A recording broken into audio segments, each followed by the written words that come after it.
This is the personal visioning and creative life business planning. It's part of the Lead Yourself Authentically workshops that I run. It's organized around 6 conversations that we will have with deliberate outcomes. So as whole beings, I'm going to use a bit of left and right brain. How many people know the concept of right versus left brain? Okay. These are the 6 conversations. And the aim really is to engage you in a conversation, just to trigger focus on what it is that you want. So the 6 conversations are invitation versus obligation, possibility versus problem solving, blame versus ownership, dissent versus lip service, commitment versus bartering, and the bartering is what's in it for me. The final conversation is possibility conversation. We are going to basically move in small groups, and the opportunity is to change with each question that that I'll pose. Just a little bit more on the small group. It's about listening, respecting, voicing, and I love the voicing part because it's about asking yourself, if I don't speak my voice, who will?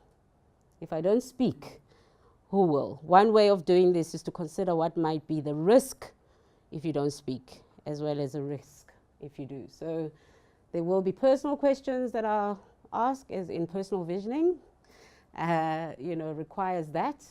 But you are welcome to say pass, but then ask yourself the question, if I don't speak, who will? And then the whole notion of suspending, noticing our thoughts as objects. So you look at your thought and you think, okay, I'm thinking that at the moment.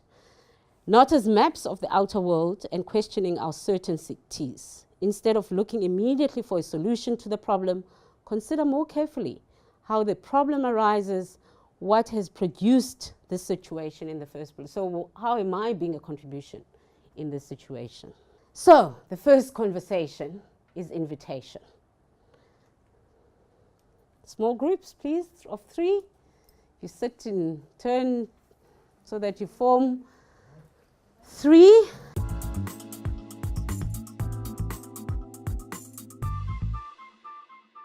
Okay, did everyone have an opportunity to talk? Yeah. Well done. So if I can just have 1 minute from anyone who wants to, what struck you about the conversation? We were just so open to each other, just sharing whatever is on our hearts. It was really very good. That's great. Yeah, good experience. Yeah. Thank you. So what I would like you to do now is go back to your 3 groups, small groups, thank the people for having that conversation, and then 2 people move to other places. Okay.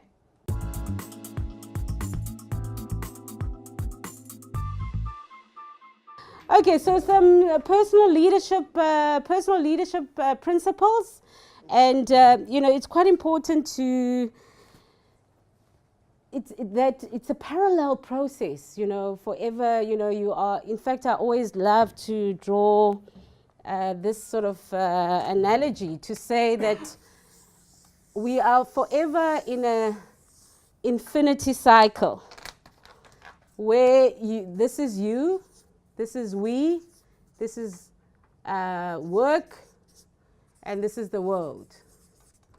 And there's always this dance between me, the world, work, and it's a perpetual dance. And it's quite important not to think that now that we're talking about personal leadership, you forget about other things. And so there's this essence, that the greatness is a quality that radiates from the inside out. Who we are when we step into our true nature, our true desire, our essence, our power, when we stand in our power. And Dr. King said, use me, God.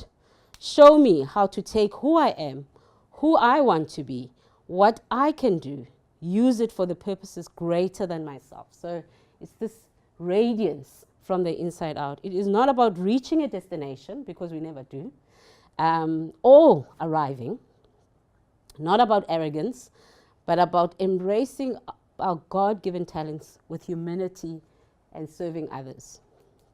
Everyone has the power for greatness, not for success, but for greatness, because greatness is determined by service. So if we don't know who we are, we won't know what we can give to the world, what we can offer. So the second conversation is the ownership conversation, owning who we are. This conversation invites people to speak as owners, to be awake to their vision, and to take responsibility rather than to act as grandstanders. When you are a grandstand watching the game, you have a different perspective. Of course you have it, because you have an aerial view. And so the distinction between ownership and the distinction is the blame. Because when you are a it's very easy to blame, because you can see, have a perfect aerial view. And so it's an opportunity now for you to own a little bit of your vision. This conversation starts as a personal reflection. And then what you will do then is share with your group. So spend 5 minutes in personal reflection. And what you are doing is you are asking yourself, what are you passionate about and what is your purpose? And please then stick this in the middle of your cardboard. And then the next part, or the next step to that, is to prioritize those values, 1 to 3, which is the most important. Because what happens sometimes is that we can say these are the 3 values, but then it conflicts, in terms of priority.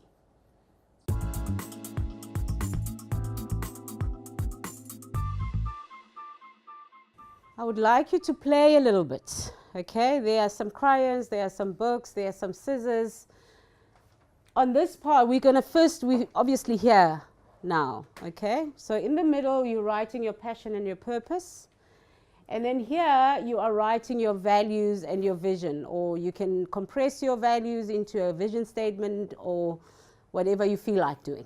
When someone is looking at it, they don't necessarily need to understand it, but they can almost get an essence of what you say.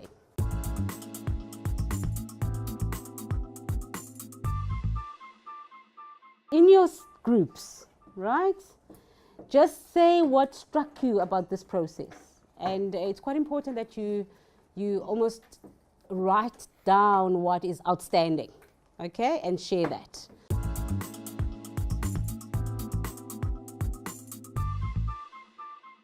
The next conversation is the gift conversation, and this is in distinction to, or is distinct from deficiency, because sometimes you go for interviews and they ask you what are your strengths, what are your weaknesses, and or we can talk about our weaknesses forever. We become modest sometimes, that find it difficult to declare our own gifts and what we're good at. And the only way we can develop a giving rather than a getting mentality is when we offer ourselves to the world. So even if you're looking for a job or you're starting a business, you need to say, what I'm giving is of value. And you need to be clear in your own mind and be certain that what I'm giving to the world is of value and the world needs it. And I'm good at it, okay? So if you are still 2 minds about it, the world will also see 2 minds. And they won't be sure as to whether the person knows what they want. So focusing on what you're not is disempowering. This is not about denialist, okay? It's not about saying I'm good at something when you're not, okay? But it's about acknowledging the potential that you have. And the potential of identifying yourself or declaring what you're not is that you become that. It becomes part of your identity. The more you acknowledge it, the more you say it, the more it becomes who you are. And so it's quite important that you focus on the right things. The story that you have been telling yourself is made up. So if it's made up, there is space for a new story. This conversation invites you to be gift-minded and to focus on the strengths of your talents and strengthening your talents. I am valuable, I have something to offer, is the mantra. And it's not about being denialist, as I said, but choosing to look at what you're good at rather than what is deficient, what is missing, what you're not. Okay, so the next exercise is the business landscape exercise. For those who are in business, it's about saying what makes you stand out as a business. The top part here, which is the sun, what are the opportunities that are out there? What opportunities are out there? What are the barriers from your competitor side? And what are the barriers from your side? And then the bottom part is about you. What do you do well? What makes you stand out? And what do your customers, or your competitors do well? And what makes them stand out?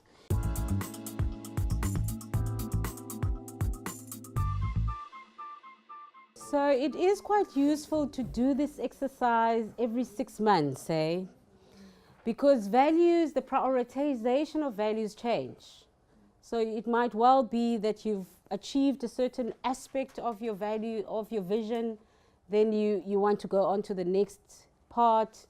So this process, even though your values are your anchor, it's quite important to review them every now and then, just to make sure, are these still my values? Do I still believe in them? The commitment conversation, we've sort of spoken about it. We spoke about what are you passionate about.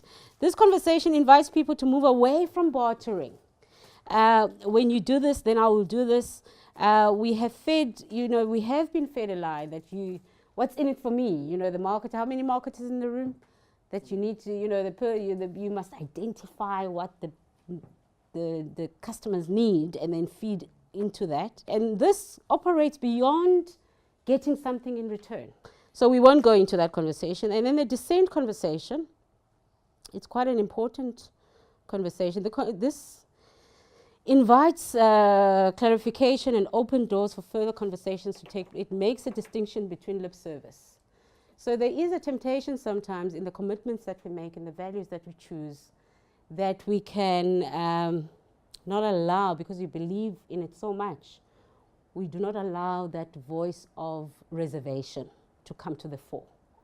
And sometimes when you suppress it and you put it down, it can become a ghost voice that comes to terrorize your vision. So if you can't say no, your yes doesn't mean anything. And so it is important to express your doubts and reservation. Otherwise, many will follow, but few will be action-oriented and results-oriented.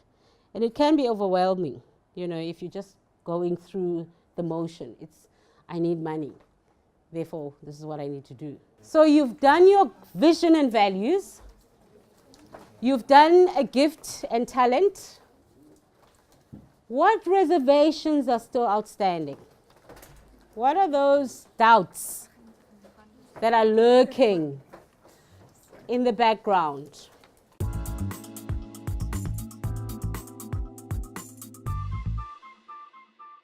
The possibility conversation. And this conversation is called the possibility conversation because it helps you to move away from problem solving.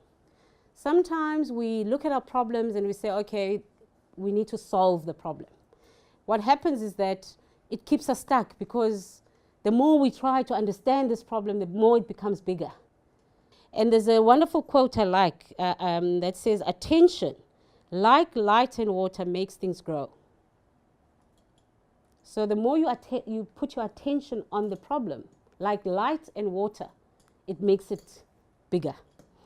So, given all that you've done, what declaration of possibility can you make? I am the possibility, or I declare the possibility that I am, whatever it is. So remember this. You might be feeling, sure, this is like, oh. You are here, trust in the cycle of creation. When nothing seems to be moving in your life, it only means that you can't see it yet. And that's what success looks like. Thank you very much. I'm sorry I had to rush this, but that's just how it is. Please commit to finishing your vision boards and play a bit.